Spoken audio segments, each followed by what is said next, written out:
আরে চলো আজকে কি হয়েছে আজ তোমাদের সাথে আমি সেটাই শেয়ার করব।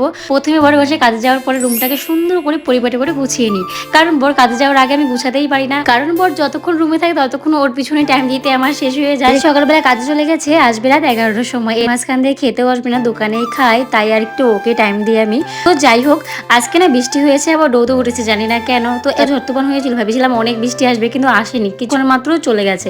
এখানে একটা তিরপাল ছিল, বাট উড়িয়ে ও এমন হাওয়া এসছে ওদিকে নিয়ে গেছে, কি আর বলবো।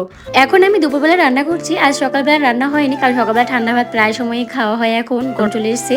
আর রান্না করছি একবার রাতের জন্য। আজ আমি আরেকটা কথা বলতে চাইবো, আমি যেমন আমার বরের সঙ্গে রাজস্থানের বাইরে আছি, তো এরকম অনেক মানুষই আছে নিজের হাজবেন্ডের সঙ্গে আসে।